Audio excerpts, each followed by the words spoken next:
6 de marzo de 1944. Cielos despejados sobre Brandeburgo. A 28.000 pies, el piloto de la Luftwaffe ajusta el visor óptico y observa la formación de bombarderos que se acerca desde el norte. Hasta ahora, nada fuera de lo esperado. Abajo, Berlín duerme inquieta bajo las sirenas. Arriba, solo bombarderos. Pesados, lentos, predecibles. Entonces, algo rompe el patrón. 2 puntos plateados aparecen delante, volando alto, rápido y solo. Cazas monomotor, americanos, sobre Berlín. La doctrina alemana establecía que esto era imposible, que ningún caza aliado sobreviviría al viaje de ida y vuelta, que sus motores sucumbirían al frío, al consumo, al tiempo, que Berlín estaba fuera de alcance. Esa certeza, repetida en informes y mapas durante meses, quedaría enterrada en ese instante, con mayor precisión que cualquier bomba de la 8ª Fuerza Aérea. Esta es la historia de una vuelta aérea construida con hojas de cálculo, tanques de papel desechables y motores de aluminio empaquetados en cajas numeradas. Una historia en la que la arrogancia táctica se enfrentaba a las matemáticas industriales de Estados Unidos. Porque cuando los Mustangs cruzaron el cielo de la capital del Reich, no fue solo el sonido de sus motores lo que rompió el silencio, fue el sonido de la doctrina alemana desmoronándose en pleno vuelo. Pero antes de adentrarnos en los datos, hay una estadística que define esta historia mejor que cualquier imagen. En enero de 1944, la Luftwaffe seguía derribando unos 60 bombarderos estadounidenses por misión. 3 meses después, esta media se había desplomado. En lugar de buscar objetivos lentos y sin defensa, los pilotos alemanes fueron perseguidos. Y no por escuadrones pesados, sino por cazas monomotores que, según los propios cálculos del Reich, nunca deberían haber llegado allí. Lo que ocurrió entre estos dos momentos no fue un milagro, fue una corrección de rumbo industrial. El P-51 Mustang no fue diseñado para ganar debates, sino para llegar hasta el final. Y con eso, ganó doctrinas. Si valoras la historia contada con precisión, fuentes y análisis técnico, por favor deja tu me gusta y suscríbete. Esto ayuda al canal a seguir revelando lo invisible entre bastidores de la guerra, los que comenzaron mucho antes del primer disparo. En 1943, los cielos de Europa aún pertenecían a Alemania. La Luftwaffe, aunque ya agotada por la larga campaña, mantuvo el control aéreo sobre el corazón del Reich basándose en una sólida convicción operativa. Ningún caza enemigo, especialmente uno monomotor, podría escoltar bombarderos hasta Berlín y regresar sano y salvo. Era una creencia técnica, lógica y peligrosa. Los cálculos de autonomía, consumo de combustible y rendimiento a gran altitud parecían apoyar la doctrina alemana. Basándose en estas predicciones, los estrategas posicionaron las defensas antiaéreas, las rutas de patrulla de los Messerschmitt y los centros de mando con plena confianza en que la capital estaba protegida por una barrera natural de distancia. En teoría, cualquier fuerza que se atreviera a atacar Berlín la haría vulnerable, sin cobertura de cazas, dejando espacio para que los escuadrones alemanes, como las unidades de cazas de JG-1, JG-26 y JG-11, aplastaran a los bombarderos en formación. Esta ilusión de invulnerabilidad no era solo estratégica, era cultural. El orgullo técnico alemán, alimentado por años de victorias tácticas y por aviones como el Bf-109 y el Fb-190, reforzó la idea de que ninguna industria podía competir con la precisión y el talento alemanes. Los estadounidenses, en cambio, eran vistos como pragmáticos y limitados. Sus bombarderos volaban en línea recta. Sus cazas tenían un alcance reducido y su doctrina de bombardeo diurno a gran altitud parecía una invitación al desastre. Para muchos funcionarios del Reich, el mayor error de Estados Unidos fue confiar demasiado en las máquinas y demasiado poco en los hombres. Pero esta interpretación ignoraba un detalle vital. Mientras Alemania seguía discutiendo doctrina, Estados Unidos producía 2.500 aviones al mes. Y con cada semana que pasaba, esta capacidad crecía. La Fuerza Aérea Alemana, que anteriormente dictaba el campo de batalla, empezó a depender cada vez más de la geografía como última defensa. El mito de lo inalcanzable se construyó con grafos, fórmulas y certezas. Y no había ningún símbolo más presente en este razonamiento que el alcance limitado de los cazas aliados. Ni siquiera el Spitfire, con toda su fama, podía escoltar bombarderos más allá de la costa francesa. El P-47 Thunderbolt, aunque robusto, también enfrentaba severas limitaciones de autonomía. Esta dependencia de los números reforzó la confianza alemana. En septiembre de 1943, un informe interno del Oberkommando der Luftwaffe afirmaba: la ausencia de escolta en profundidad asegura la continuidad de la resistencia antiaérea sobre el territorio central. El propio Hermann Göring, jefe de la Luftwaffe, declaró en una reunión a puerta cerrada: si aparecen cazas estadounidenses monomotor sobre Berlín, pueden llamarme Meyer. No imaginaba que 5 meses después, sus propios subordinados le llamarían exactamente así. La raíz de la tragedia alemana no fue solo la escasez de recursos, sino la negativa a adaptar doctrinas ante una amenaza que no cumplía con los estándares esperados. Mientras que los manuales alemanes afirmaban que el enemigo nunca superaría la distancia, los ingenieros estadounidenses en Detroit, Inglewood y Dallas trabajaban discretamente en soluciones. En octubre de 1943 comenzaron a llegar a Europa los primeros P-51B equipados con motores Packard Merlin.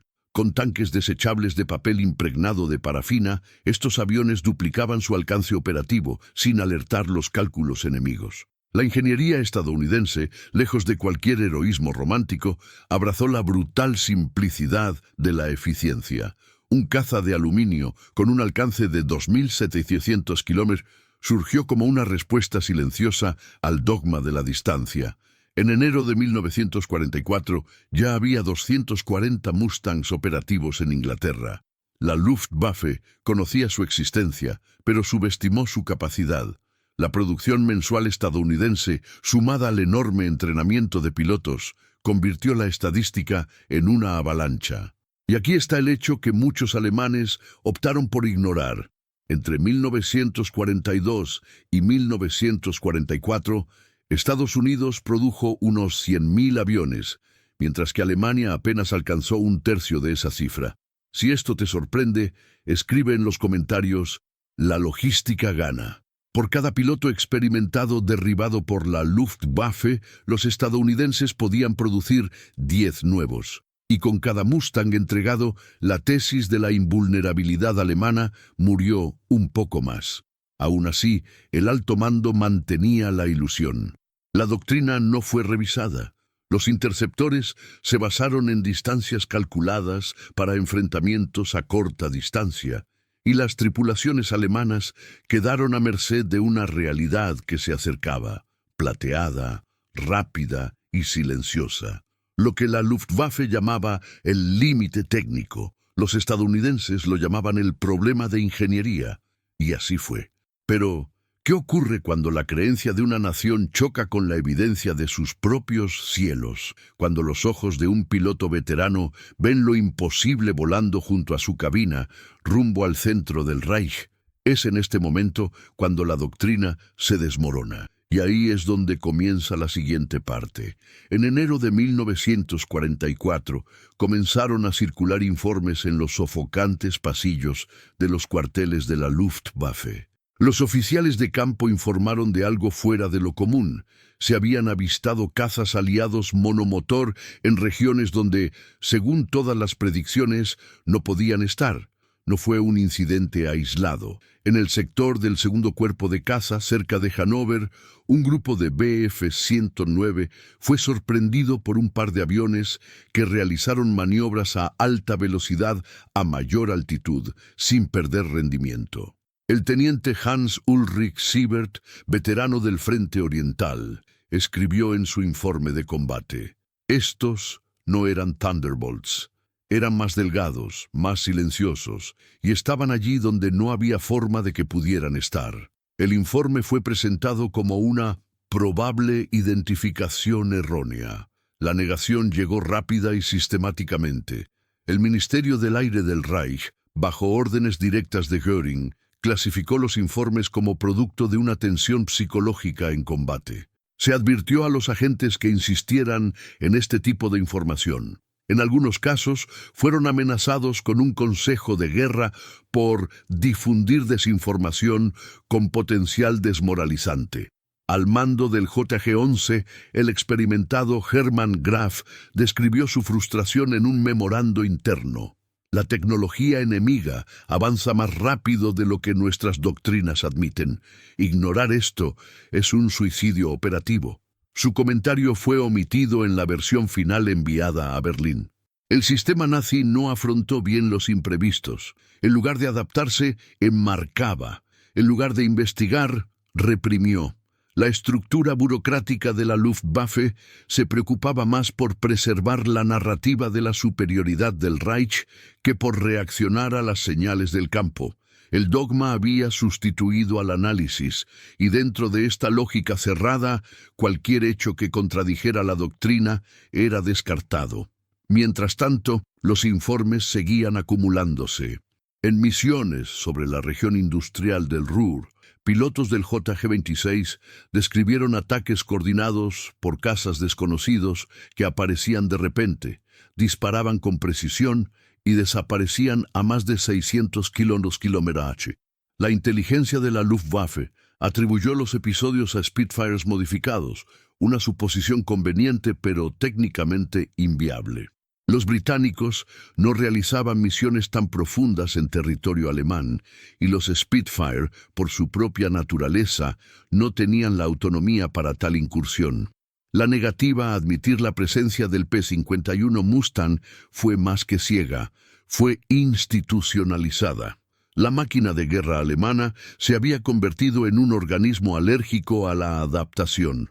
Incluso oficiales como Galland, asesor directo de Göring, empezaron a notar la inconsistencia entre los relatos del frente y la visión estratégica centrada en Berlín. En conversaciones privadas, Galland incluso afirmó: estamos luchando contra una sombra que se acerca en silencio y nadie quiere encender la luz. Esta sombra era plateada, rápida y se multiplicaba cada semana.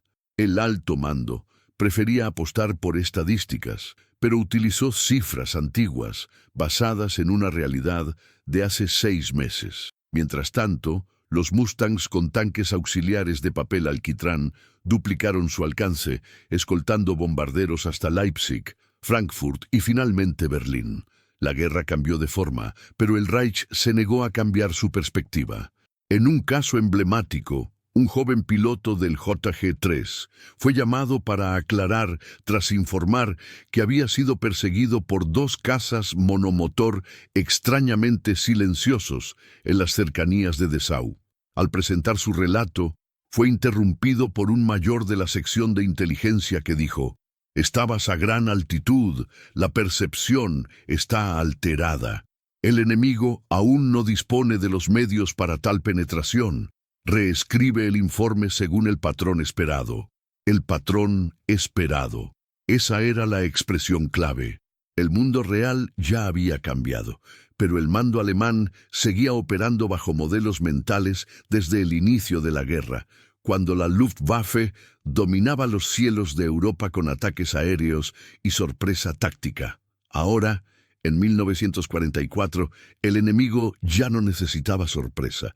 Tenía un horario, había logística, tenía el tiempo a su favor, y lo que los alemanes llamaban informes aislados fueron, de hecho, los primeros signos de una nueva realidad que ya se estaba consolidando en suelo inglés. Solo entre diciembre de 1943 y febrero de 1944, los estadounidenses duplicaron el número de Mustangs operativos en Europa. El mando de la Octava Fuerza Aérea ya estaba organizando misiones con cobertura total de escolta, rompiendo con la lógica de los bombardeos sin protección. Fue un cambio doctrinal radical, algo que los alemanes creían imposible de mantener. Al fin y al cabo, ¿quién tendría suficiente combustible, pilotos y producción para eso? La respuesta era sencilla: Estados Unidos. Con refinerías impecables, redes ferroviarias intactas y fábricas funcionando en 3 turnos, la maquinaria industrial estadounidense era todo lo contrario de la Luftwaffe.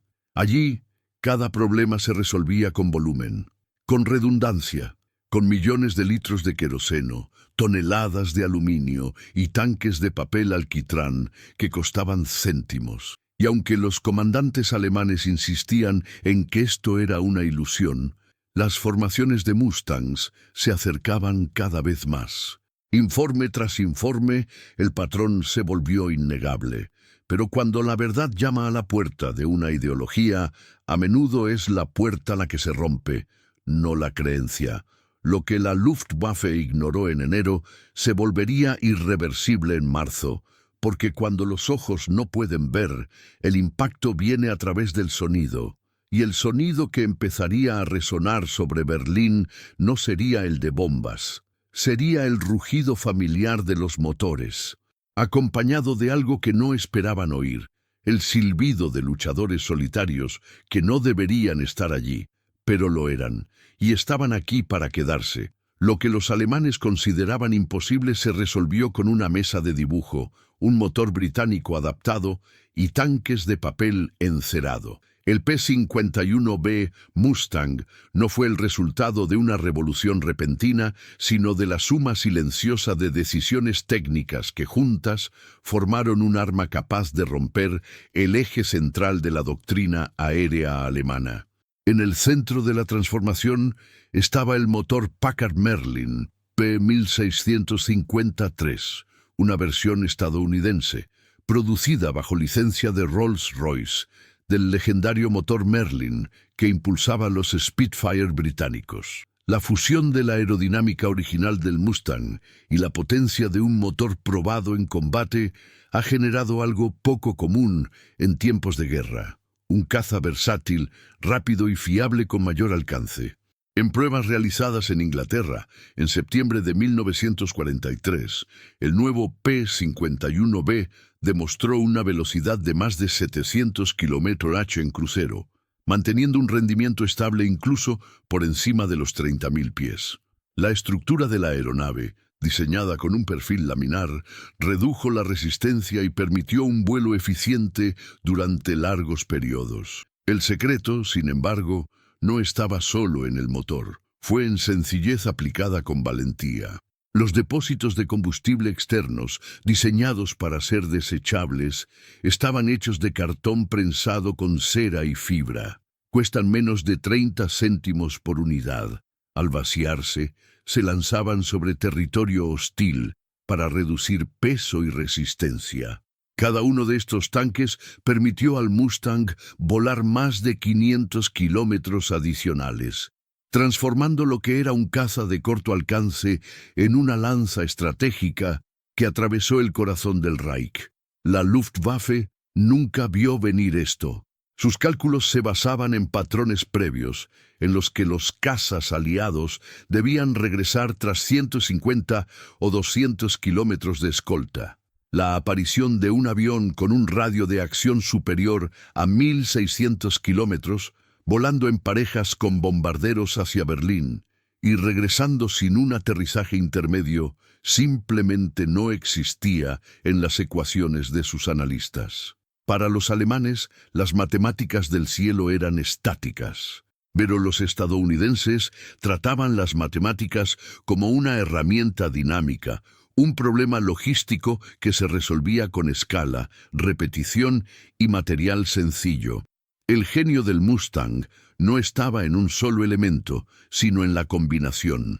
Mientras que el Bf-109 dependía de despegues cortos y energía acumulada en picados, el P-51B volaba largo, alto y suave.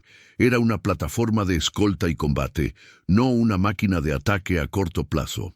Además, su armamento, 4 ametralladoras Browning calibre .50, sincronizadas con miras ópticas y sistema eléctrico, permitía un disparo preciso y letal incluso a grandes distancias. En simulaciones realizadas por la Octava Fuerza Aérea, un P-51B, operando con tanques auxiliares, podía volar desde Inglaterra hasta el centro de Alemania, escoltar bombarderos durante 30 minutos de sobrevuelo sobre el objetivo y regresar sin interrupciones. Fue la redefinición del concepto de superioridad aérea. Y esa superioridad no solo estaba en el aire, estaba en las vías, en los puertos y en las fábricas que soportaban este avión. Cada Mustang se ensamblaba con piezas producidas en más de 200 puntos diferentes de Estados Unidos, coordinados en una red logística que alimentaba un flujo continuo de entregas a Europa. Cada día, de media, se descargaban 4 Mustangs en puertos británicos.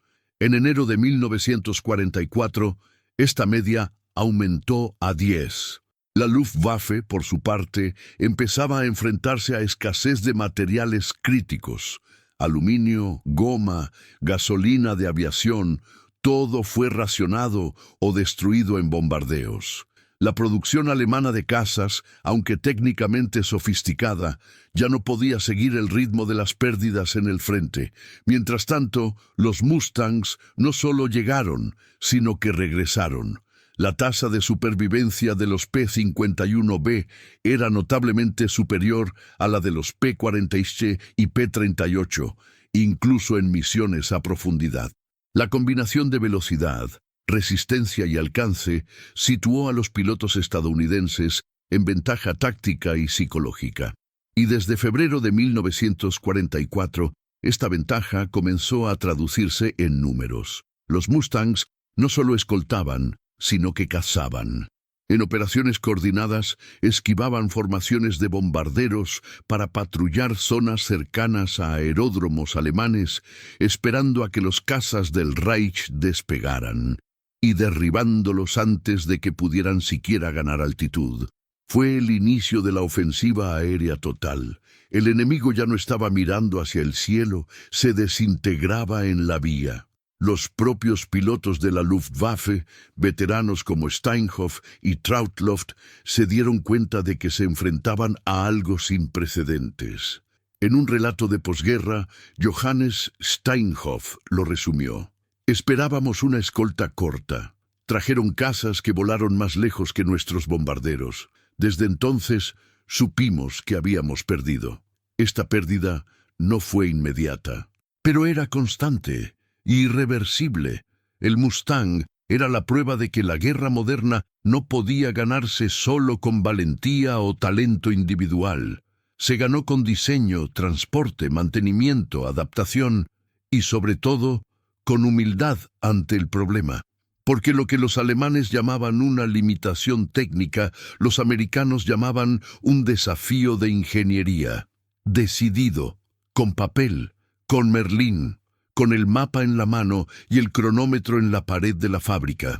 Y lo que empezó con un prototipo adaptado para un motor inglés, pronto se convertiría en la punta de lanza de una fuerza aérea que ya no necesitaba improvisar. Solo tenía que repetirlo, bastante, y en el momento adecuado. Pero el verdadero punto de inflexión aún estaba por llegar, porque en febrero de 1944 los Mustangs no solo cruzaron el Rin, cruzaron la última línea de la doctrina de la Luftwaffe. Y en una semana marcada por estadísticas impensables, los cielos alemanes dejarían de ser un teatro de defensa y se convertirían en el escenario del primer gran colapso aéreo del Tercer Reich. El 20 de febrero de 1944, los radares alemanes detectaron movimientos inusuales en el Canal de la Mancha. Formaciones densas de bombarderos B-17 y B-24 se acercaban, como de costumbre. Pero esta vez había algo diferente. Venían acompañados, y no era una escolta parcial, ni una cobertura temporal. Era un muro continuo de P-51 Mustangs, rápidos, coordinados, implacables.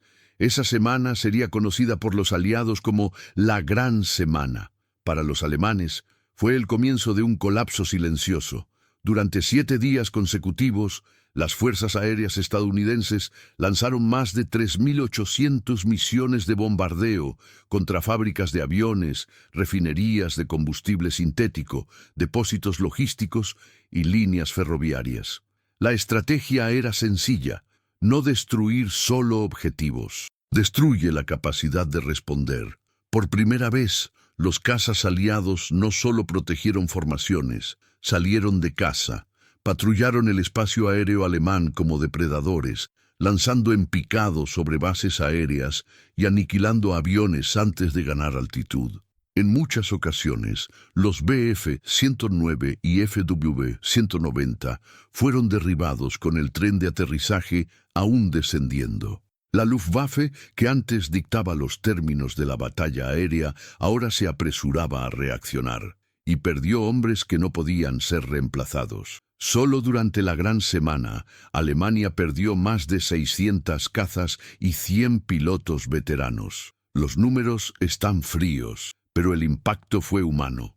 Adolf Galland, comandante de la Fuerza de Cazas, escribió en sus memorias: «Perdimos en una semana lo que había tardado años en formarse». Johannes Steinhoff, otro veterano de la Luftwaffe, relató el ambiente entre los escuadrones. La sensación era de desintegración.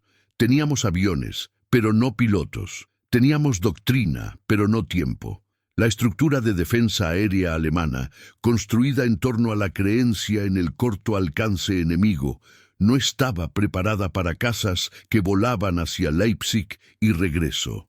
El caos se extendió. Las bases fueron reubicadas, las rutas alteradas y el combustible redistribuido apresuradamente. Pero nada era suficiente. La Luftwaffe empezaba a perder no solo combates, sino también a perder el control del cielo. La ironía de esta historia es que la solución estaba delante de ellos. Las señales venían desde finales de 1943, pero se trataban como excepciones. Cuando finalmente admitieron el alcance de los Mustangs, ya era demasiado tarde. Si te gusta desentrañar estos hechos, muestra tu apoyo, dale a me gusta y suscríbete para que podamos ofrecerte contenido más detallado sobre lo invisible tras bambalinas de la guerra. Porque en muchos momentos, lo que decide el destino de una batalla no es el combate en sí, sino el momento en que alguien se niega a escuchar. Y en la siguiente parte, escucharemos el sonido del colapso, las misiones en las que los Mustangs dejaron de escoltar, y llegó a dominar el espacio aéreo alemán, matando a la Luftwaffe antes incluso de despegar. En la helada mañana del 6 de marzo de 1944, mientras Berlín aún despertaba en la niebla de finales del invierno, una de las mayores formaciones aéreas jamás organizadas en la historia militar cruzó el Canal de la Mancha. Más de 800 bombarderos de la Octava Fuerza Aérea abandonaban Inglaterra hacia el corazón del Reich. Sobre ellos flotaban 66 escuadrones de escolta. Fue la primera vez que la misión tuvo un destino explícito, el centro administrativo y simbólico del régimen nazi. En la reunión de prensa celebrada en Laxton, los pilotos del 356º Grupo de Caza escucharon en absoluto silencio, mientras el comandante Thomas Hayes leía las coordenadas. Berlín. El silencio solo fue interrumpido por un comentario seco de un teniente. Pensé que este día nunca llegaría. Y no era solo una frase. Fue el reconocimiento de que incluso entre los aliados había dudas sobre la viabilidad de esa misión, el alcance, el riesgo, el frío, el número de objetivos antiaéreos. Todo indicaba que era un vuelo al límite. Pero contrariamente a lo que esperaban los alemanes, ese vuelo casi automático se convertiría en un estándar. Los Mustangs alcanzaron los 28.000 pies, armados con tanques auxiliares, y formaron un corredor plateado en el cielo de Sajonia. Al pasar la formación sobre Magdeburgo, los radares alemanes entraron en alerta máxima. Fue un ataque masivo. Las unidades de la Luftwaffe entraron en pánico. Desde el sur, grupos de JG-11 y JG-300 despegaron. Al norte, intentaban reagrupar a JG-1. La orden era interceptar a los bombarderos, pero no vinieron solos. A medida que los cazas alemanes se acercaban a la formación, se encontraron con una resistencia que desconocían. Los Mustangs no solo defendían, elegían objetivos, se dividían en parejas, maniobraban a gran altitud con superioridad energética. La doctrina alemana, basada en ataques frontales contra bombarderos desprotegidos, ya no tenía sentido. Hans Kogler, piloto del JG-300, describió el momento con precisión en su diario de guerra. Subí para interceptar una formación sobre Wittenberg. En vez de ver bombarderos, vi cazas. Mucho. Dispersos pero coordinados. Vinieron hacia mí sin dudarlo. Ese día, 69 aviones de la Luftwaffe fueron derribados. Más de 50 jinetes experimentados no regresaron. La misión fue un éxito parcial para los bombarderos. Se perdieron unos 60 B-17, pero el impacto estratégico se centró en lo que volaba por encima y a su alrededor. Por primera vez, un caza monomotor escoltó bombarderos hasta Berlín, combatió a cazas enemigos, ganó y regresó. Fue una hazaña que contradecía todas las predicciones alemanas. La doctrina del Reich se basaba en zonas de cobertura, en arcos de radio de acción, en una especie de escudo matemático geográfico. Pero lo que vio la Luftwaffe ese día fue algo fuera de escala. La geografía había sido redibujada, y el cielo, que antes protegía la capital por su distancia, ahora era un puente. Thomas Hayes, ya en tierra, escribiría: «Vi Berlín con el sol en sus alas. Vi cómo lo imposible se volvía normal, y esa normalidad empezaría a repetirse». A partir de marzo, las largas misiones de escolta se hicieron frecuentes, y los pilotos alemanes llegaron a temer no a los bombarderos, sino a los cazas que les rodeaban. La confianza, que antes se basaba en cálculos y experiencia, dio paso a la duda. Por primera vez, Alemania miró al cielo y vaciló. Y en la guerra, la vacilación es la primera forma de derrota. Lo que los funcionarios alemanes llamaron una anomalía se convertiría en la norma. Y cuando el propio Göring, días después, murmuró la frase que pasaría a la historia: «Si llegaron aquí con combatientes, entonces podemos considerar la guerra perdida», no estaba exagerando. Solo reconocía tarde lo que sus hombres ya habían visto.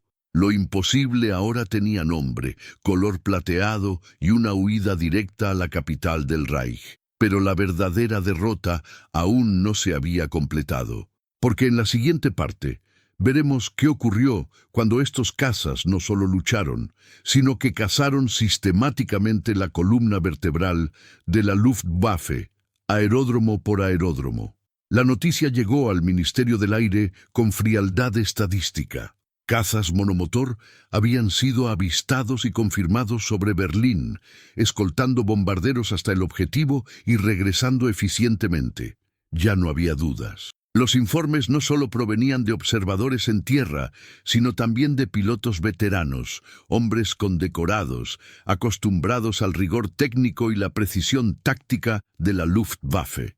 Y aún así, la respuesta oficial fue el silencio, o peor aún, represión. Hermann Göring, cada vez más aislado y presionado, reaccionó como un comandante que ya no controlaba su guerra, con negación. En una reunión privada con altos funcionarios, emitió una de las órdenes más simbólicas de la decadencia institucional nazi. Cualquier piloto que denunciara la presencia de cazas monomotores enemigos sobre Berlín debía ser investigado por debilidad moral y posible propagación del pánico. Algunos fueron trasladados, otros fueron interrogados. La realidad era evidente, pero el sistema eligió proteger la doctrina, aunque eso significara castigar a sí mismo a sus propios ojos y oídos. El mando de la Luftwaffe comenzó a manipular los informes de combate, reclasificando los P-51 como Thunderbolts de perfil alterado o Spitfires a altitudes anómalas. La inteligencia, en lugar de ajustar la estrategia, empezó a trabajar para proteger la narrativa. Pilotos como Joseph Priller y Heinz Baer relataron en cartas privadas la sensación de abandono institucional. Nadie quiere oír lo que vemos. Parece que estamos luchando contra dos enemigos, los americanos en el cielo y los alemanes al mando. Esta ruptura interna erosionó no solo la efectividad militar, sino también la moral. La Luftwaffe, que anteriormente operaba como una fuerza ágil, cohesionada y técnicamente admirada, ahora parecía hundirse en una estructura donde la fidelidad ideológica sustituía al análisis operativo. Los oficiales promedio eran ascendidos por lealtad. Pilotos experimentados, descartados por desalineación táctica. El Mustang, más que un luchador, era ahora un fantasma psicológico. Su aparición en los cielos de la capital del Reich había desmantelado no solo la doctrina de defensa, sino también el eje de confianza entre el frente y el mando. La ironía es brutal. El Reich, que se enorgullecía tanto de su ciencia, ahora ignoraba la ley física más elemental, la de la observación. Cuando lo imposible se hizo visible, la orden era no ver. Y mientras tanto, los Mustangs seguían volando. Cada aparición era una sentencia silenciosa, cada piloto silenciado, una página rasgada de su propia historia. La negación de la realidad se ha convertido en política estatal, y como cualquier sistema que castiga la verdad, la Luftwaffe empezó a marchitarse desde dentro. Pero el impacto final de esta ceguera aún estaba por llegar, porque pronto los propios soldados en tierra verían lo que sus generales negaban. Los cazas plateados que se precipitaban sobre sus pistas, destruyendo sus reservas y prendiendo fuego a lo que quedaba de la esperanza aérea del Reich. Desde marzo de 1944, la guerra aérea sobre Alemania dejó de ser un duelo táctico entre pilotos y comenzó a funcionar como un sistema de aniquilación industrial. El cielo ya no estaba en disputa, se lo gestionó. Y Estados Unidos había tomado el control total de ese espacio. Las misiones de la Octava Fuerza Aérea operaban ahora en ciclos continuos de ataque, reabastecimiento y regreso, sustentados por una cadena logística que no tenía interrupciones. Los bombarderos B-17 y B-24 despegaron en oleadas sucesivas, protegidos por Mustangs que no solo escoltaban, sino que limpiaban quirúrgicamente los cielos. Las fábricas de aviones alemanas, como las de Ratisbona, Augsburgo, Schweinfurt y Leipzig, se convirtieron en objetivos habituales, alcanzados con creciente precisión. El sistema ferroviario fue desmantelado, tanques de combustible sintético, destruidos. En pocas semanas, la Luftwaffe ya no recibió suficientes aviones listos para fabricar. La ecuación era simple y letal. Menos aviones, menos pilotos, menos defensa, más pérdidas. Lo que antes era una lucha por la superioridad aérea se ha convertido en una fórmula para el colapso de cadenas. Los aeródromos fueron arrasados antes del amanecer. Los talleres de mantenimiento fueron bombardeados con ingenieros dentro. Radar y centros de comunicaciones silenciados en minutos. Y los pilotos alemanes, ahora reducidos en número y con horas de vuelo cada vez más cortas, fueron lanzados al aire sin ventaja, sin experiencia y sin esperanza de retorno. Los pocos veteranos restantes debían volar hasta 5 veces al día, con combustible racionado, munición limitada y chalecos de vuelo reutilizados. Los nuevos reclutas, muchos menores de 20 años, recibían solo el 60% de la formación estándar previa a la guerra. No había tiempo, no había recursos, y lo que los estadounidenses tenían en exceso, los alemanes no podían fabricarlo ni siquiera en desesperación. En 1944, Estados Unidos produjo más de 96.000 aviones. Alemania, en el mismo periodo, poco más de 39.000, y la disparidad era aún más evidente en el tipo de aviones producidos. Los estadounidenses fabricaban cazas, bombarderos y transportes en paralelo, abasteciendo 3 frentes de combate. Los alemanes, atrapados en proyectos paralelos, intentaron reconciliar la producción de interceptores, jets experimentales y bombas voladoras, y fracasaron en todos ellos. Y aquí hay un dato que resume el abismo industrial. En tan solo un mes, Estados Unidos produjo más motores de aviación que Alemania en todo un trimestre. Si esto te impresiona, comenta. La logística gana, porque eso es lo que decidió el cielo. No era solo el Mustang, era el sistema lo que le sostenía. Mientras los alemanes desmontaban motores para reutilizar piezas, los estadounidenses transportaban repuestos en bombarderos adaptados. Mientras los ingenieros alemanes intentaban ocultar radares móviles en camiones camuflados, los aliados interceptaban señales, bombardeaban coordenadas y regresaban para cenar. La supremacía aérea estadounidense ya no necesitaba demostrar su existencia. Era visible en cada vía de tren destruida, en cada formación alemana desarticulada, en cada base que se vaciaba antes incluso de ser atacada. La moral de la Luftwaffe quedó destrozada. Los comandantes solicitaron el traslado. Pilotos experimentados desaparecían en misiones rutinarias, y los bombarderos aliados volaban cada vez más bajo, porque ya no había una amenaza.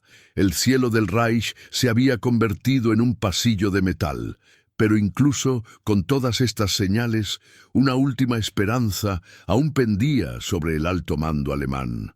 Los nuevos reactores, los Messerschmitt Me 262, la promesa de un milagro tecnológico que podría cambiar el rumbo. El problema: los perseguían antes incluso de estar listos para volar. Y ese será el foco de la siguiente parte. Cómo los Mustangs, con hélices y aluminio, empezaron a acabar incluso con el futuro de la aviación nazi a reacción, antes de que despegara. Lo que empezó como un avance técnico pronto se convirtió en un arma psicológica.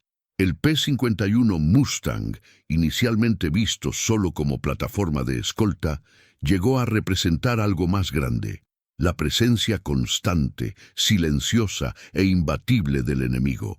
Desde el segundo trimestre de 1944, los informes entre los pilotos de la Luftwaffe cambiaron de tono. Ya no se limitaban a hablar de maniobras agresivas o velocidad a altitud. Hablaban del terror de saber que en cualquier momento, incluso sobre el territorio más profundo del Reich, una sombra plateada podría aparecer en el horizonte, y cuando lo hizo, ya era demasiado tarde. Los Mustangs se han convertido en una presencia invisible y ubicua. Ya no necesitaban ser vistos para ser temidos. Eran como cuchillas flotando sobre las huellas, como depredadores operando sobre las nubes, eligiendo objetivos con paciencia metódica. Pilotos veteranos informaron de ataques coordinados a baja altitud contra aeródromos realizados al amanecer, cuando los mecánicos aún estaban haciendo los últimos ajustes a los aviones alemanes.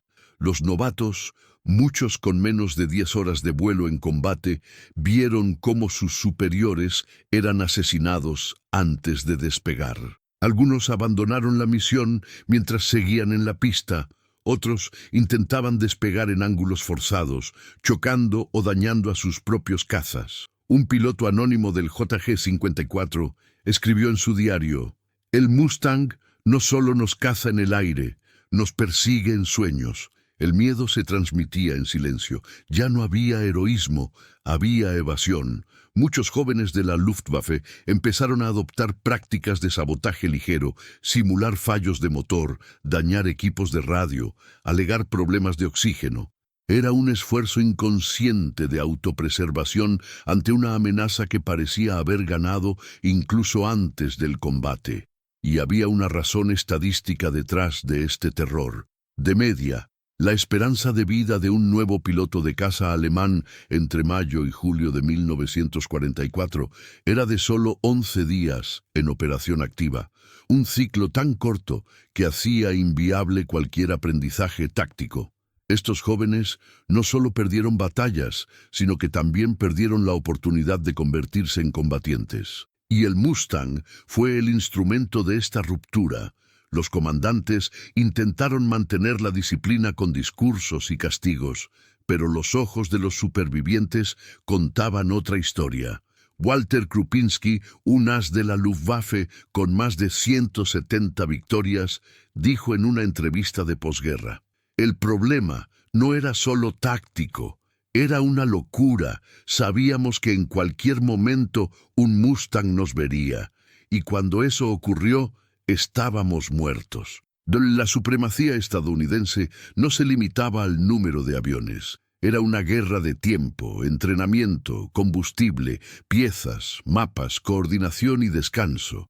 Los pilotos estadounidenses volaban en escuadrones rotativos, con acceso a alimentos adecuados, apoyo psicológico y mantenimiento constante. Sus aviones eran revisados tras cada misión. Sus informes fueron leídos, procesados y convertidos en decisiones. Los alemanes, en cambio, operaban con combustible sintético adulterado, munición racionada y radios defectuosas. Los informes se convirtieron en estadísticas para propaganda, y la publicidad, a su vez, ya no podía convencer ni siquiera a quienes la escribían. El Mustang se ha convertido en un símbolo de inevitabilidad. Y cuando una máquina representa lo que no se puede evitar, ya no es solo tecnología, se convierte en destino. En las últimas cartas de los pilotos alemanes antes de las misiones suicidas, hay frases que repiten la misma lógica. «Si los Mustangs están allí, no volveré. Hoy será rápido. Los Mustangs ya nos están esperando. Ya saben que vamos a despegar». Ya no había sensación de disputa, solo resignación. La guerra, en ese momento, dejó de librarse entre hombres y se convirtió en una colisión entre sistemas. Y Alemania, empapada de burocracia, delirios de innovación tardía y negación institucional, ya no tenía la estructura para sostener su propia resistencia. Mientras tanto, los Mustangs seguían cada vez más numerosos, cada vez más lejos, cada vez más bajos. Y pronto harían algo aún más simbólico. Volarían no solo sobre fábricas y pistas, sino sobre lo que quedaba de orgullo ideológico. Porque en la siguiente parte veremos el momento en que incluso los símbolos del Reich empezaron a ser atacados, y el sonido de un motor Mustang empezó a resonar entre las cúpulas de Berlín. La verdadera fuerza de Estados Unidos en la Segunda Guerra Mundial no despegó con hélices. Nació entre columnas de acero, grúas y relés de 3 turnos en fábricas que nunca dormían. Mientras los pilotos de la Luftwaffe arriesgaban sus vidas con maquinaria escasa y munición racionada, Estados Unidos operaba un modelo de guerra a escala industrial que era simplemente sin precedentes. El P-51 Mustang fue una obra maestra de la ingeniería, sí, pero sobre todo fue producto de un sistema que convirtió la producción en su principal arma estratégica. En Willow Run, Michigan, una sola planta de Ford producía unos 400 bombarderos B-24 al mes, con una media de 1 cada 63 minutos. Pero lo que resultaba aún más impresionante no era la cantidad, sino la regularidad. Con un sistema logístico integrado que conectaba a cientos de proveedores, desde productores de aluminio en Pensilvania hasta fabricantes de neumáticos en California, Estados Unidos pudo establecer una línea de montaje que funcionaba de forma más eficiente que muchos ejércitos en el terreno. El Mustang se ensamblaba en diferentes unidades, como las plantas de North American Aviation en Inglewood y Dallas, con una tasa de producción que, entre 1943 y 1944, superaba las 15 unidades por día, y ese número solo creció. Mientras tanto, Alemania vio sus instalaciones bombardeadas, fragmentadas, obligadas a operar en cuevas, túneles o ciudades ocupadas. En 1944, los aliados destruyeron el 75% de la capacidad de producción de aviones industriales de Alemania en ataques continuos. La Luftwaffe no solo sufría bajas en el aire, sino que estaba siendo asfixiada en tierra. Con cada Mustang que se estrellaba, otro ya estaba en las etapas finales de pintura en la línea de producción.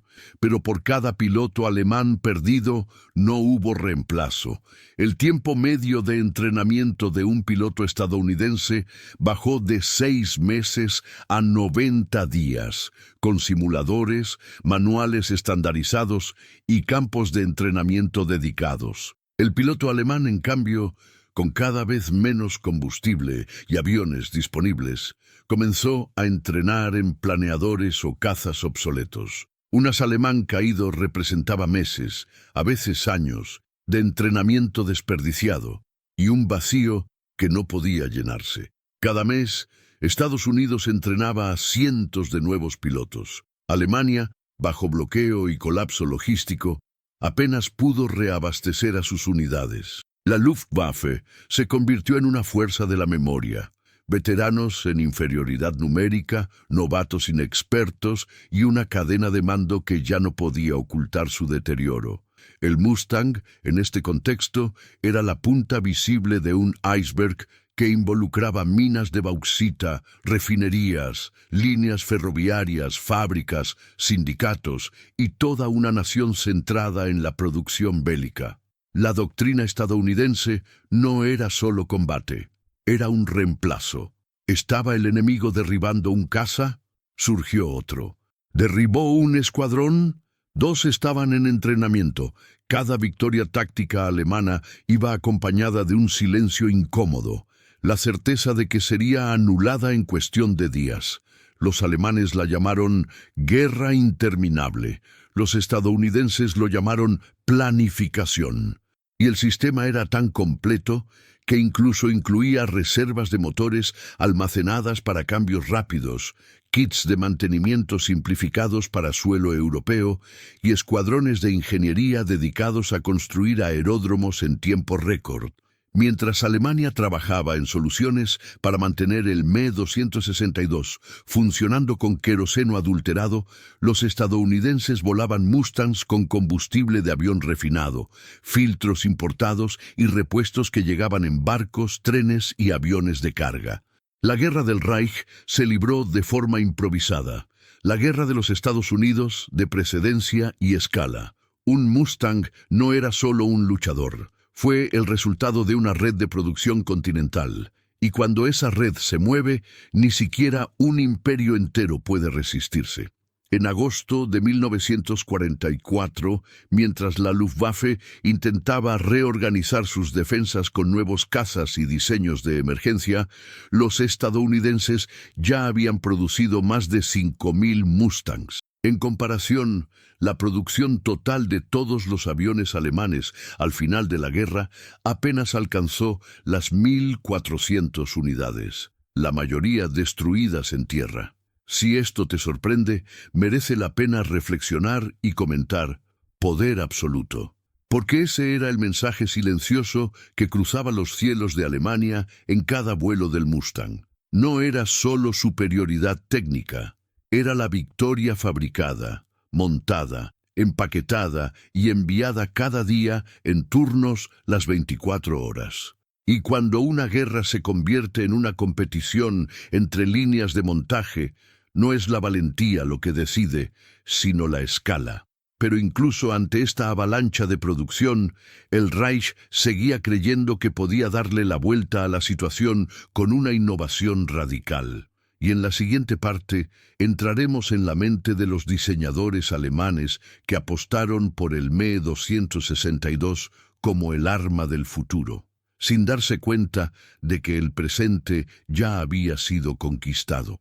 Mientras los ingenieros alemanes apostaban todo a diseños futuristas, turbinas experimentales y armas revolucionarias, el giro de la guerra aérea contra Alemania quedó sellado por un detalle humilde, casi invisible: tanques auxiliares de combustible hechos de papel. Parecían frágiles, prescindibles y banales, y lo eran. Pero al estar emparejados bajo las alas de los P-51 Mustang, estos tanques transformaron por completo la lógica de la guerra en los cielos del Reich. Fabricados con cartón prensado e impregnado de cera, estos recipientes simples, ligeros y económicos permitían a los cazas estadounidenses volar hasta el corazón de Alemania, escoltar bombarderos, combatir y regresar con seguridad. Fue una extensión de la autonomía la que rompió la principal predicción técnica de la Luftwaffe: que los cazas monomotor nunca tendrían suficiente combustible para operar tan lejos de sus bases. La doctrina alemana, construida con rigor matemático, no consideraba esta posibilidad.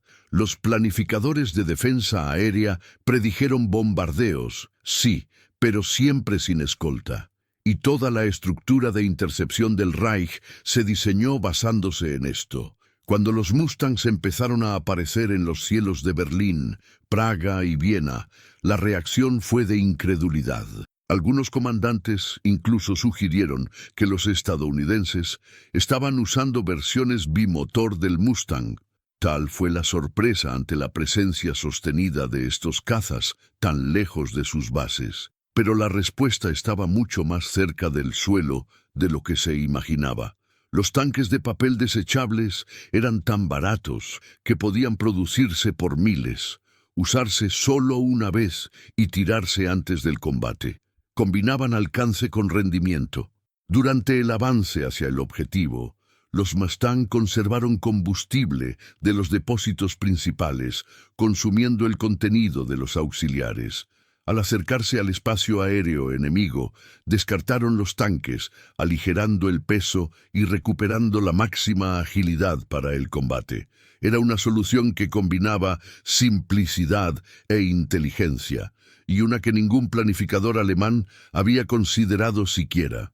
La Luftwaffe, en cambio, seguía utilizando tanques externos metálicos, pesados, más caros y reutilizables.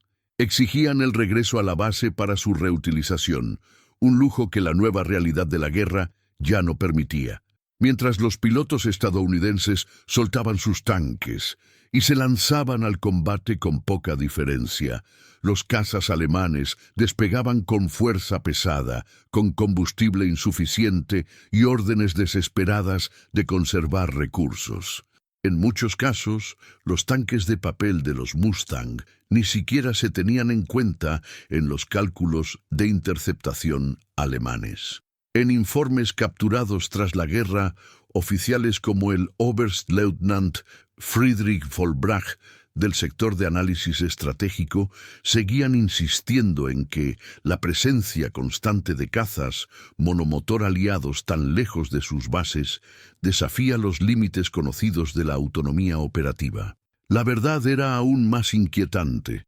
Los límites no se rompían con tecnología avanzada, estaban doblados con papel y cera.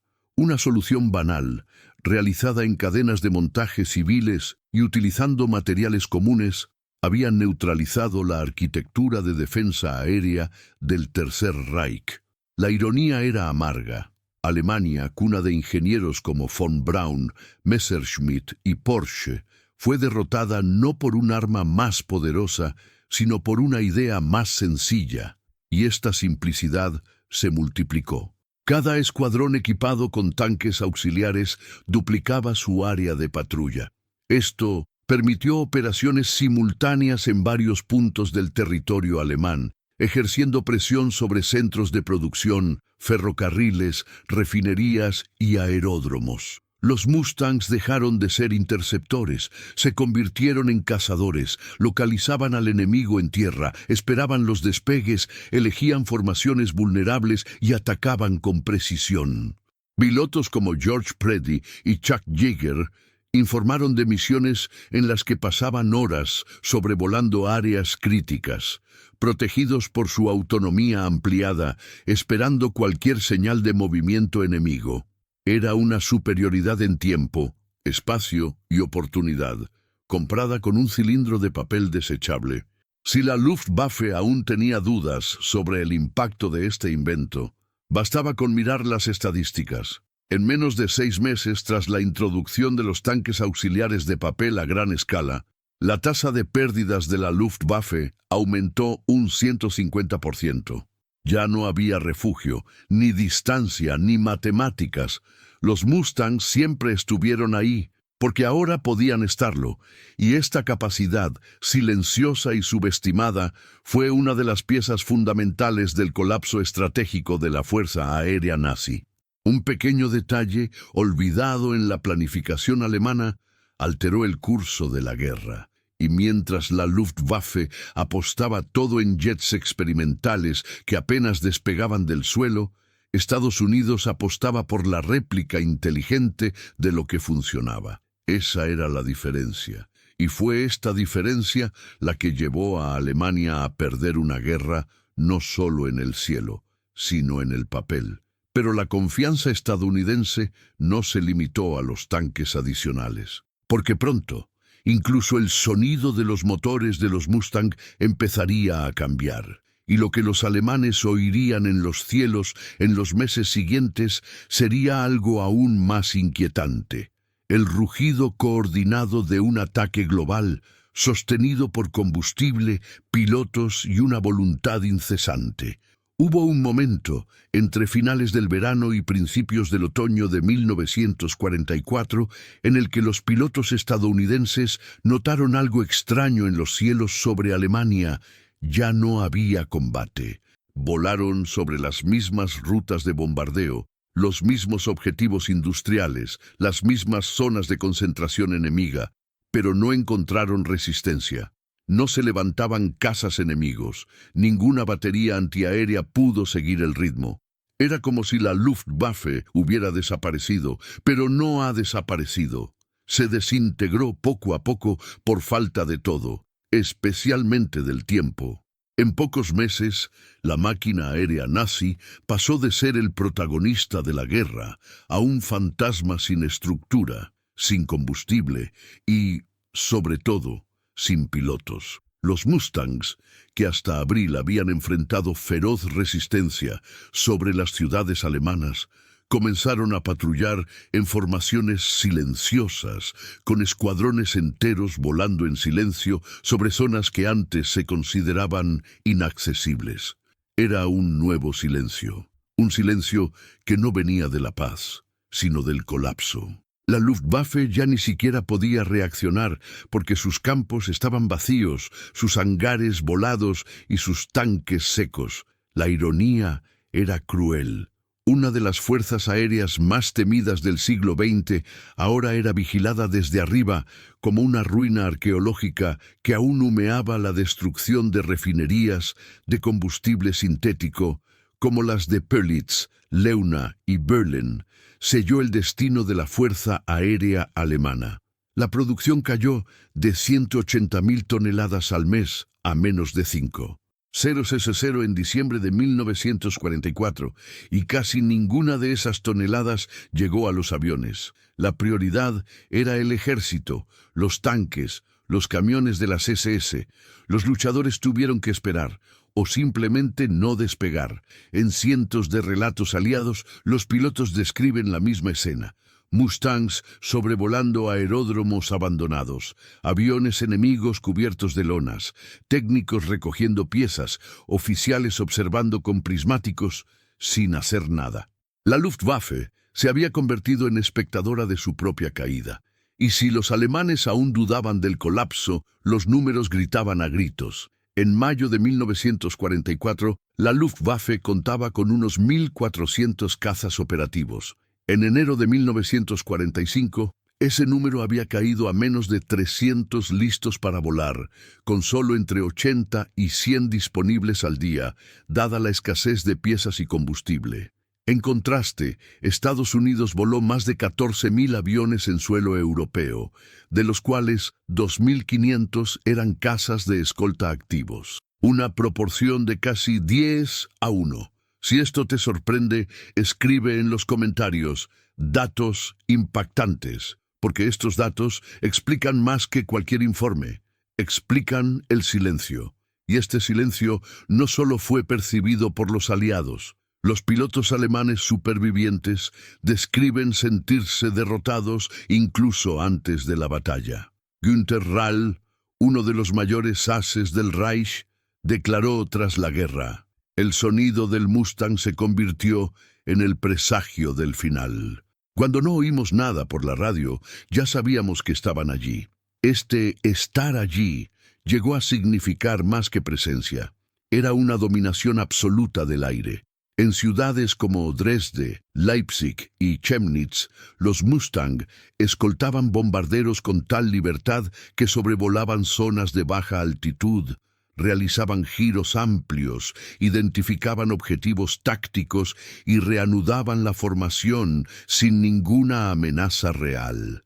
El último bastión de la Luftwaffe era la fe en un milagro tecnológico. Pero incluso eso sería frustrante, porque mientras los alemanes guardaban sus últimos galones de combustible para los jets Me-262, los pilotos de Mustang ya habían aprendido a cazarlos en el punto débil. Durante el despegue, la Luftwaffe no solo había perdido sus aviones, había perdido el tiempo, y el tiempo en la guerra industrial es el activo más letal.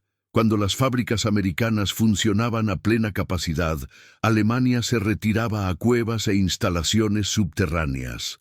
Cuando EEU entrenaba a cientos de nuevos pilotos al mes, el Reich enviaba chicos sin barba al frente. Cuando los Mustangs sobrevolaron Berlín con impunidad, la capital ya no contaba con defensas efectivas. El cielo estaba mudo. No por la paz, sino por la bancarrota.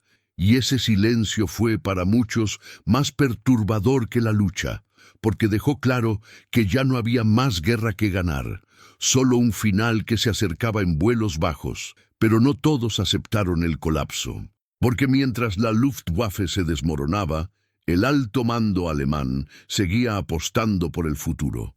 Y el futuro tenía un nombre: Yo-262. En la siguiente parte, veremos cómo Alemania intentó reinventar el cielo con aviones revolucionarios, y cómo incluso esa esperanza fue perseguida y derribada antes de despegar. En 1944, cuando los cielos alemanes pertenecían a los Mustangs y los aeródromos alemanes ardían bajo el fuego aliado, surgió una última esperanza tecnológica: el Messerschmitt Me-262. Fue rápido. Más rápido que cualquier cosa vista jamás. Con 2 motores Junkers Jumo 004, el jet alemán podía superar los 850 km/h en vuelo nivelado, dejando atrás a cualquier Mustang a velocidad pura. Técnicamente era una ruptura. Un luchador de otra época surgió al final de una era. Su diseño era elegante y letal. Alas ligeras en forma de flechas, armamento concentrado en 4 cañones MK-108 de 30 mm, potencia de aceleración que hacía que todo el concepto tradicional de combate aéreo pareciera anticuado. Y por un breve momento, los cielos amenazaron con volverse inseguros para los aliados. Pero solo por un momento, porque el Me-262 no era solo un arma, era una ironía viviente. El avión que podría haber alterado el curso de la guerra estaba atrapado en el caos logístico, la paranoia política y la escasez estructural de la Alemania en ruinas. Hitler, convencido de que el jet debía ser un bombardero ligero, Ordenó que los primeros escuadrones fueran adaptados para atacar columnas terrestres, una función absurda para una máquina hecha para la velocidad y la superioridad aérea. Este requisito, impuesto por la megalomanía estratégica, retrasó el uso completo del Me-262 como interceptor en meses cruciales. Mientras tanto, las fábricas de aviones fueron bombardeadas. Se evacuaron las líneas de montaje. Los motores seguían fallando tras 25 horas de uso. El Reich había creado los aviones más avanzados del conflicto, pero ya no podía sostenerlo. Cada jet perdido en combate era irrecuperable. Los pilotos, pocos e inexpertos con turbinas, apenas podían completar su entrenamiento. Muchos murieron antes de llevar a cabo una sola misión efectiva, y aunque lograron despegar, había otro enemigo esperando: el tiempo de aceleración. El Me-262 era rápido en vuelo pero vulnerable en tierra. Necesitaba pistas largas, rectas, tiempo para ganar potencia, tiempo que los Mustangs no dieron. Los estadounidenses aprendieron rápidamente a cazarlos antes del despegue, atacando aeródromos, pistas y hangares con precisión quirúrgica. Una táctica sencilla: localizar las unidades a reacción y mantener a los grupos de cazas en patrulla constante en las cercanías. Cuando surgió movimiento, el ataque fue inmediato. Los informes aliados indican que más del 40% de los Me-262 perdidos fueron derribados mientras aún despegaban o aterrizaban cuando estaban indefensos. Un as como Adolf Galland, que pilotó el Me-262 y creía en su potencial, confesó años después: era un arma maravillosa, pero demasiado maravilloso para ese momento. Porque por muy avanzada que fuera la tecnología, el problema era estructural. La producción total del Me-262 ascendió a unas 1.430 unidades. Pero en su apogeo, menos de 200 estaban operativos, y en el campo se usaron menos de 100 al mismo tiempo. En cambio, Estados Unidos operaba 15. Y 000 cazas convencionales en suelo europeo, con una producción mensual capaz de reemplazar cualquier pérdida en cuestión de semanas. El equilibrio ya no era entre calidad y cantidad, estaba entre el genio aislado y el sistema integrado. El Me-262 fue una pieza de museo lanzada en medio de un terremoto industrial, un símbolo de lo que podría haber sido si Alemania hubiera tenido tiempo, organización y combustible. Pero no la había. Con cada intento de innovar surgía una mayor presión logística. Con cada avance técnico, más escasez de piezas, pilotos y circuitos. El jet más rápido de la guerra se convirtió en un blanco fácil en pistas destruidas, oculto en los bosques, protegido por el camuflaje y el miedo. Era como ver a un tigre encarcelado, incapaz de correr, vigilado por cazadores con rifles de francotirador. Y la derrota no estaba en la máquina, estaba en el contexto. Alemania no perdió por falta de ideas. Perdió porque ya no tenía suelo para ponerlas. Y cuando una nación depende del genio para sobrevivir a un colapso sistémico, ya está derrotada, porque ninguna máquina, por muy rápida que sea, supera a un sistema que funciona todos los días, en todos los turnos, en todos los frentes. E incluso esa última apuesta, el jet milagroso, empezó a desaparecer, uno a uno, bajo las alas de los Mustangs.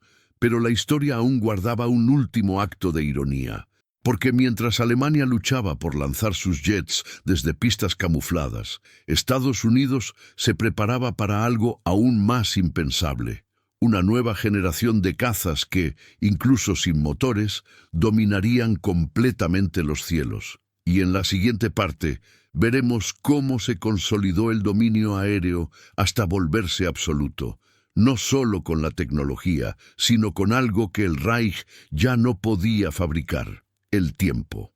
Entre los escombros de la Luftwaffe No solo quedaban restos de aviones, sino también voces, voces de hombres que vivieron el colapso desde dentro, que vieron caer a sus compañeros, que sintieron que el cielo cambiaba de propiedad y no pudieron hacer nada. Tras la guerra, algunos de estos hombres escribieron, hablaron y registraron, y sus testimonios revelan más que datos. Revelan el dolor de estar del lado equivocado de una doctrina que no escuchó a sus propios pilotos. Adolf Galland, un general de combate alemán, era un veterano AES, respetado incluso por los aliados.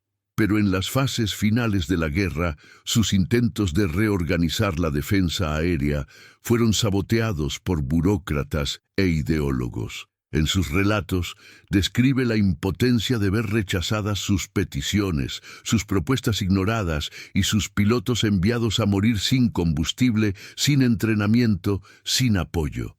«Luché más contra mi propio alto mando que contra los Mustangs», escribió. Johannes Steinhoff, otro as legendario, sobrevivió al incendio y al régimen. En sus memorias hay una frase que resuena con fuerza trágica. Teníamos valor, pero ellos tenían un sistema. El valor no alimenta a los cazas. Observó cómo los veteranos eran reemplazados por jóvenes de 17 años, entrenados apresuradamente, que volaban hacia escuadrones estadounidenses con radios dañadas y neumáticos remodelados. Sintió la muerte de la Luftwaffe no como una explosión, sino como una hemorragia. Una hemorragia lenta, ignorada por el alto mando, acelerada por la implacable lógica de la guerra moderna. Hannes Trautloff, en cambio, representa el espíritu roto de una generación que creía en la eficiencia alemana, y vio cómo esa creencia se desmontaba poco a poco. La primera vez que vi un Mustang sobre Berlín, no pensé que fuera real, pero más tarde, cuando se hicieron comunes, entendí que ya no se trataba de aviones. Era un sistema. Fue el final. Estas voces revelan un patrón. La decepción no solo fue la derrota. Estaba en la forma en que se construyó la derrota. No por la cobardía de los hombres en el aire, sino por la arrogancia de los hombres en el suelo. La Luftwaffe, decían, no fue derrotada en combate directo. Ha sido derrotado antes, en la negativa a adaptarse, en la insistencia en doctrinas obsoletas, en el desprecio por los datos que apuntaban al colapso. Galland suplicó más cazas, autonomía táctica, jets operativos. En su lugar, se le ordenó usar FW-190 como interceptores para bombarderos que volaban a 9.000 metros, una tarea imposible. Y mientras tanto, los Mustangs se multiplicaron. Los pilotos alemanes observaban formaciones enteras cruzar los cielos con facilidad, cubriendo objetivos lejanos y protegiendo bombarderos hasta las puertas de Berlín. Fue un espectáculo de control, de supremacía aérea total. Un dominio tan absoluto que los informes dejaron de mencionar tácticas y empezaron a hablar de sensación. Sentirse vigilado, perseguido. Un objetivo constante de una máquina que no dormía. Volar se ha convertido en un acto de resistencia, no por patriotismo, sino por supervivencia, escribió Steinhoff. Describe la sensación de marcharse sabiendo que no volvería. Ver a los Mustangs en posiciones de ventaja incluso antes de escalar hasta los 3.000 metros. Saber que el enemigo siempre estuvo ahí, porque él podía estarlo, porque tenía combustible, tenía radar, tenía mando unificado, tenía escala. Era la guerra no como heroísmo individual, sino como una red. Y esta cadena se endurecía cada semana. Incluso los ases empezaron a caer. Pilotos con cientos de victorias, derribados por tenientes estadounidenses con solo 2 o 3 misiones. La moral se desplomó. Se mantuvo la disciplina, pero se perdió su propósito. Porque todos sabían que la guerra se había perdido en el aire, y lo que quedaba era obedecer.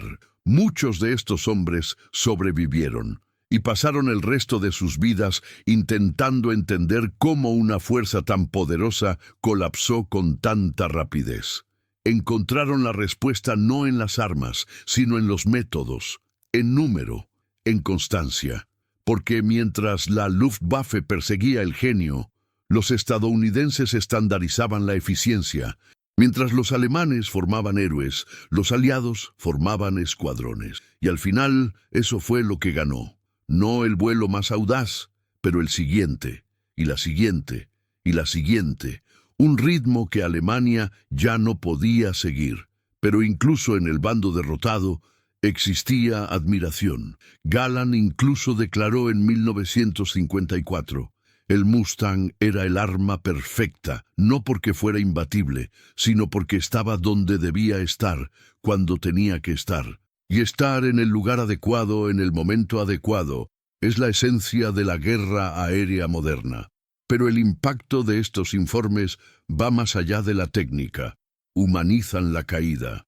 Muestran que al otro lado había hombres desconcertados, intentando luchar contra lo imposible con honor, y que, en muchos casos, no lucharon por la victoria, sino para no derrumbarse ante sí mismos. Pero mientras estos hombres se enfrentaban al silencio del cielo y a la ausencia de refuerzos, otro grupo surgió tras bambalinas. Hombres que no estaban en las cabinas, sino en los hangares, en las fábricas y en las hojas de cálculo.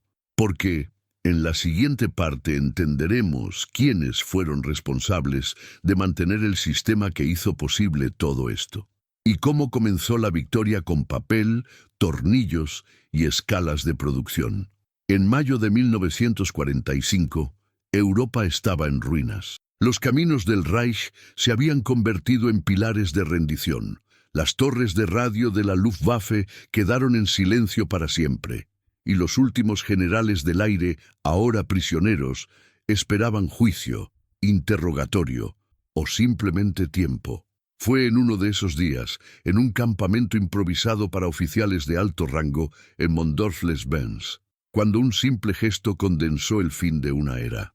Adolf Galland, el antiguo comandante del caza alemán, símbolo de una Luftwaffe que él creía invencible, tomó un cigarrillo, lo encendió, levantó la mano y, mirando a un oficial estadounidense sentado frente a él, pronunció: «Al Mustang», sin ironía, sin dudarlo. Solo un reconocimiento seco, objetivo, casi melancólico. El gesto, registrado por testigos y posteriormente confirmado en la memoria de la guerra, no fue solo un saludo, fue un brindis, no para derrotar, sino por el mérito del enemigo. Galland, que había liderado cazas sobre Inglaterra, que había discutido con Göring sobre los fracasos estratégicos del Reich, que había realizado misiones en defensa de ciudades ya condenadas, ahora reconocía que todo eso había sido superado, no por suerte, pero por eficiencia. Para él, el Mustang no era solo un avión, era la encarnación de todo lo que la Luftwaffe intentó lograr y fracasó. Un caza de largo alcance, fiable, rápido, sencillo de producir y fácil de mantener. Un proyecto sin complicaciones, sin excesos, un avión que cumplió lo que prometió y que llegaba donde, teóricamente, no debía llegar. Esta frase, «no debería llegar», define la fractura lógica que dominaba el Reich. La doctrina aérea alemana se basaba en premisas fijas. Esa distancia protegía Berlín, que los cazas monomotores no podían cruzar Alemania, que el ataque siempre sería repelido antes de llegar al corazón industrial. El Mustang destruyó cada una de estas creencias con aluminio, queroseno y matemáticas aplicadas. El brindis de Galland es, por tanto, una confesión pública de bancarrota doctrinal, pero también un acto de dignidad, un piloto reconociendo a otro, un estratega que se inclina ante el resultado de un sistema superior. Y la ironía de todo esto es que la máquina a la que rindió homenaje ni siquiera era completamente americana. El Mustang nació como una orden británica. Tenía una estructura americana, sí, pero volaba con un alma inglesa, el motor Rolls-Royce Merlin. Y fue esta fusión transatlántica de la creatividad británica con la capacidad industrial estadounidense la que creó el monstruo plateado que voló a Berlín y volvió. La Luftwaffe, por el contrario, apostó por la complejidad, en proyectos ambiciosos, a menudo geniales, pero casi siempre poco prácticos a gran escala. Aviones difíciles de producir, piezas escasas, motores sensibles. Lo que los alemanes llamaron ingeniería de precisión resultó ser, al final, un lujo inadecuado para una guerra de desgaste. Porque la Segunda Guerra Mundial no solo se ganó en los cielos, sino en las fábricas. Y ninguna nación ha producido más, ni de forma más constante, que Estados Unidos. Por cada Mustang perdido, otros 4 estaban listos para volar. Con cada piloto entrenado, ya había un escuadrón esperándole. Esa constancia, ese ritmo, es lo que Galland reconoció en ese brindis. Y es lo que tan a menudo falta en las interpretaciones modernas de la guerra. La comprensión de que, al final, no solo importa quién tenga la mejor idea, importa quién consiga repetirlo, mantenerlo, sostenerlo en masa.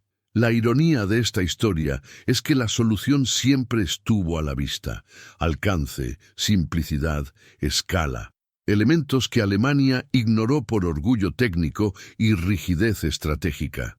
Si te gusta desentrañar estas capas de historia, dale like y suscríbete. Esto nos ayuda a incluir contenido más detallado como este, porque cada gesto, como el de Galland, lleva una capa que va más allá de la táctica, es humano. Y este gesto de un general rendido, brindando con un cigarrillo por el avión que destruyó su fuerza, cierra un ciclo. El ciclo de arrogancia se convirtió en respeto.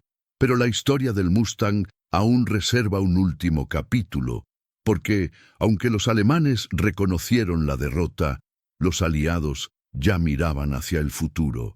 Y ese futuro estaba siendo moldeado por una generación de pilotos, ingenieros y estrategas que aprendían de cada misión, cada accidente, cada victoria.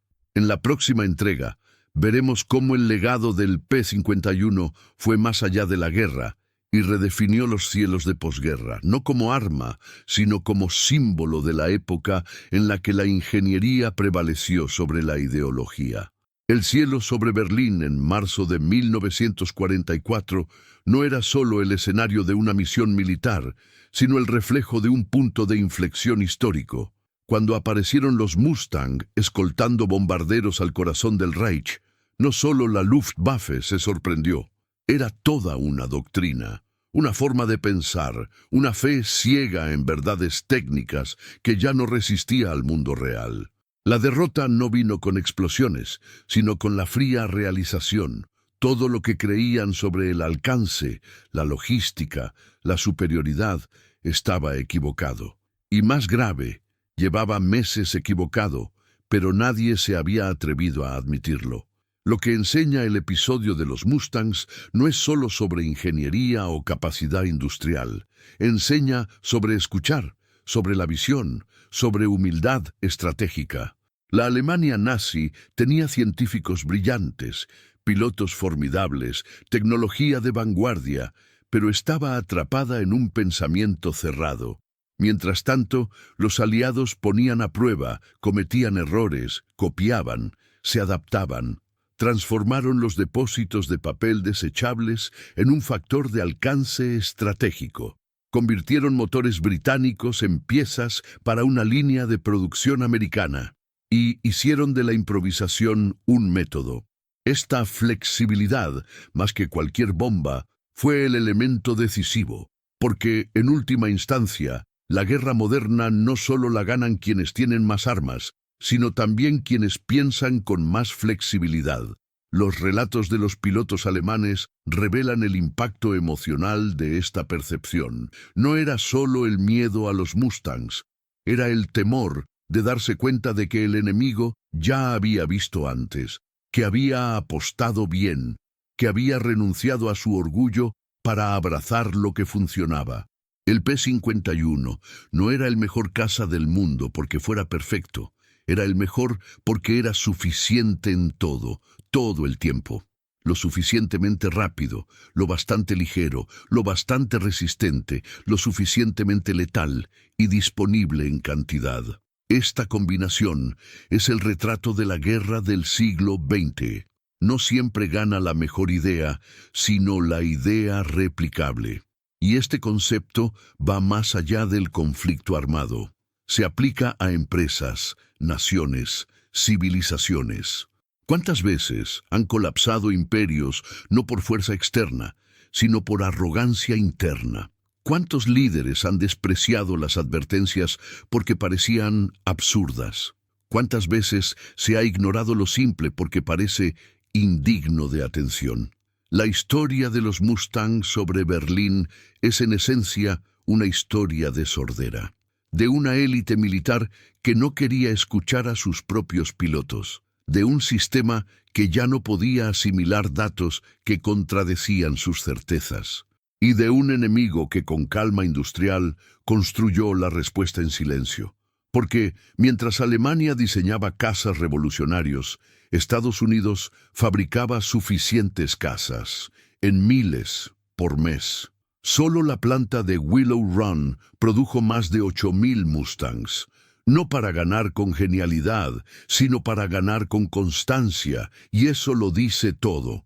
La victoria no reside en la cúspide técnica, sino en el equilibrio entre lo que es lo suficientemente bueno y lo que es posible de mantener. Y esta es quizás la mayor lección que queda ese 6 de marzo. Quienes apuestan todo a la teoría e ignoran el suelo de la fábrica, suelen ver cómo el cielo cambia de color, demasiado tarde. Hoy, cuando miramos estos relatos, estas estadísticas, los rostros de jóvenes pilotos enviados contra lo imposible, entendemos que la guerra tiene una dimensión moral, y que cada arma lleva en el fondo la firma de quienes creyeron en ella o de quienes ignoraron su poder. La aparición de los Mustangs sobre Berlín fue, ante todo, la materialización de una elección, la elección de adaptarse, simplificar, escuchar. Y esta elección supuso el fin de un régimen que prefería la doctrina a la verdad. Pero antes de que termine esta historia, queda un último elemento por revelar, la forma en que este plano, nacido de la urgencia y la ingeniosidad, cruzó la línea temporal y se convirtió en un símbolo. Símbolo de una época en la que el acero respondía a la arrogancia, y en la que el cielo fue tomado, no por fuerza bruta, sino por visión a larga distancia.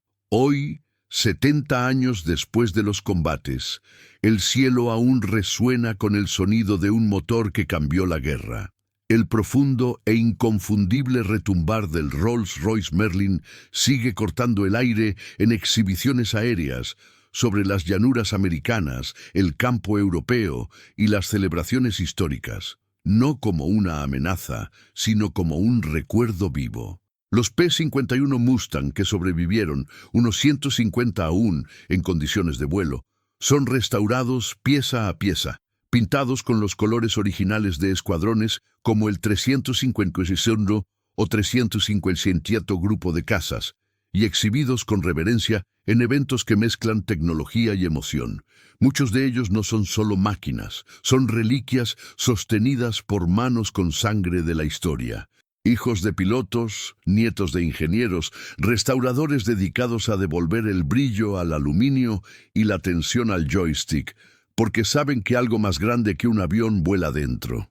En museos como el Smithsonian, el Mustang descansa bajo luz controlada, con carteles explicativos, diagramas técnicos y fotografías antiguas. Pero basta con verle ascender al cielo, aunque sea por minutos, para entender que su presencia sigue provocando escalofríos. El sonido del motor a toda potencia provoca un silencio natural entre la multitud. No es solo nostalgia, es respeto, porque cada Mustang en vuelo es un fragmento de un momento en que lo imposible fue desmentido. En Reno, Nevada, donde se celebran carreras históricas de aviones, hay una curva donde los P-51 aún alcanzan velocidades cercanas a los 700 km/h, picándose con precisión milimétrica entre torres metálicas. Y allí, por un breve momento, el tiempo parece ceder. Es como si los ecos de 1944 hubieran regresado con fuerza, como si el cielo de Berlín reapareciera sobre el desierto americano. Todo piloto moderno que conduce un Mustang restaurado no solo lleva licencia de piloto, sino también una herencia. Conocen los nombres grabados en los fuselajes, ya conoces las historias. Algunos llevan cartas antiguas en los bolsillos del uniforme, otros lloran en silencio tras aterrizar, porque no solo vuelan, sino que están recreando, en honor, un momento en que la razón prevaleció sobre el dogma.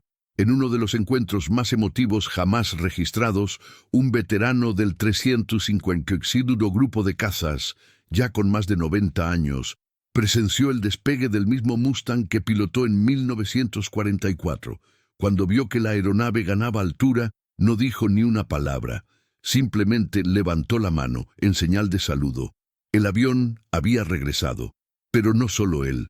Lo que volvió allí fue el recuerdo de lo que se hizo con ingenio, coraje y persistencia, porque el Mustang, incluso fuera del combate, sigue cumpliendo su misión: recordar. Recuerda que la victoria se logró con planificación, escala y humildad técnica, que ante la arrogante complejidad del enemigo, los aliados optaron por soluciones prácticas, probadas y adaptables, y que eso marcaba toda la diferencia.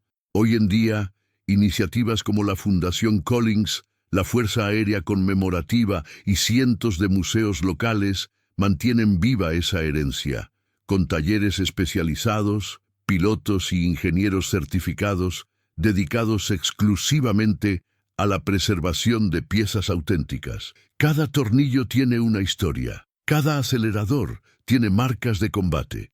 Algunos Mustangs aún vuelan con el mismo palo de madera que cruzó los cielos de Normandía. Otros mantienen los agujeros de bala reparados pero no ocultos, como cicatrices honradas.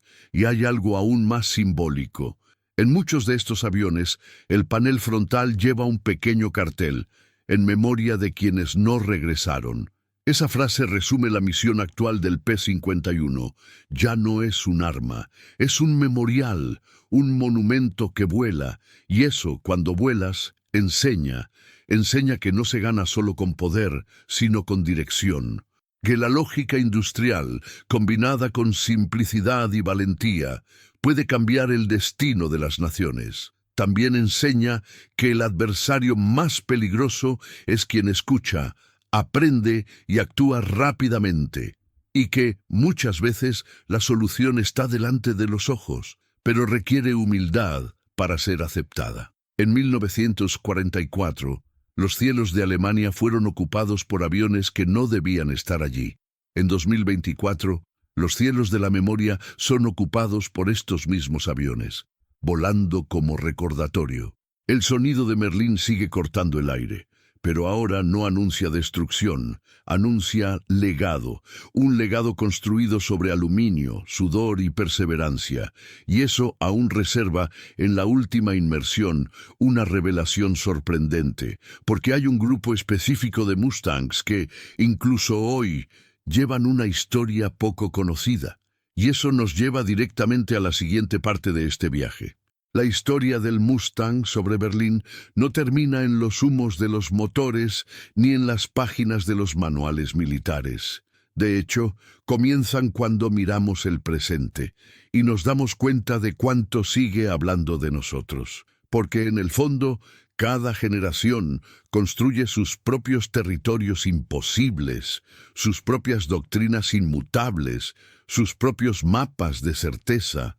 Y como la Luftwaffe en 1943, a menudo dependemos más de proyecciones que de percepciones. Ignoramos las señales, dudamos de los cambios silenciosos y subestimamos las soluciones porque parecen demasiado simples. ¿Cuántas veces hemos fallado en considerar una idea, no porque haya fracasado, sino porque no salió de donde esperábamos? ¿Cuántos tanques de papel modernos se han cruzado en nuestro camino, ofreciendo alcance, ligereza, alternativas, y rechazamos por apego al acero antiguo? La ironía de la derrota alemana no fue técnica, fue psicológica. Tenían tecnología, pero no tenían elasticidad. Tenían talento, pero no tenía capacidad para escuchar. Tenían visión, pero no la humildad para cambiar de rumbo. Y esto nos lleva a una pregunta inevitable. En nuestras decisiones, personales o colectivas, volamos como Mustangs, ligeros, adaptables, atentos, o como Messerschmitts, rápidos y potentes, pero atrapados en rutas predecibles. El éxito estadounidense en ese contexto no solo fue material, era cultural. Fue la victoria de una mentalidad que aceptaba el error como parte del proceso, que probaba nuevas ideas sin miedo a parecer absurdas, que entendía que la guerra, como la vida, no recompensa necesariamente a los más fuertes, sino a los más dispuestos a aprender. El P-51 Mustang fue diseñado, ajustado, reconfigurado y puesto a prueba docenas de veces antes de alcanzar su forma final. Al principio fue un modesto proyecto británico diseñado para detener el avance alemán en Francia. Pero cuando se combinaba con un motor adecuado, tanques inteligentes y una doctrina flexible, se convertía en una leyenda. Esto nos enseña algo valioso. El genio rara vez nace ya hecho. A menudo todo se monta, pieza a pieza, error a error, por quienes tienen el valor de insistir. Y escuchando, en un mundo cada vez más rápido y ruidoso, el silencio del razonamiento estratégico se ha convertido en un lujo. Escuchamos mucho, pero escuchamos poco. Planificamos mucho, pero nos adaptamos poco. Y aquí es precisamente donde resuena la lección de 1944. Si queremos volar más allá de lo que ellos consideran posible, primero debemos desconfiar de lo que ya damos por sentado, porque la historia no perdona doctrinas que ignoran lo nuevo, ni líderes que confunden convicción con ceguera, y como el Reich lo descubrió demasiado tarde, todos los sistemas cerrados colapsan desde dentro, antes de que llegue el enemigo. La pregunta que queda es brutal. ¿Qué es nuestro Berlín? ¿Qué territorio consideramos inalcanzable solo porque nuestros mapas lo indiquen? ¿Y quiénes son esos silenciosos Mustangs que ya cruzan nuestros cielos sin que nos demos cuenta? Si esta historia te hizo reflexionar, entonces ha cumplido su misión, porque al final no se trata de aviones, se trata de visión, y aún más, se trata del valor de volar donde todos decían que no podrías ir. Pero aún queda un último punto por hacer, una conclusión que no es ni técnica ni táctica, es humana, porque la verdadera victoria del Mustang puede que no haya sido en el cielo, sino en los corazones que transformó. Y de eso hablaremos ahora. En la mañana del 6 de marzo de 1944, un piloto alemán miró al cielo sobre Brandeburgo y vio lo imposible entre las nubes. Cazas monomotores estadounidenses sobrevolando Berlín.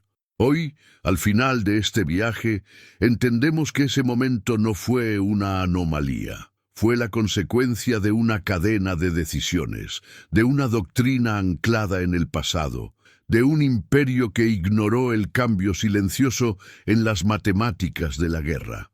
La Luftwaffe no fue derrotada en combate directo, sino desmantelada desde dentro.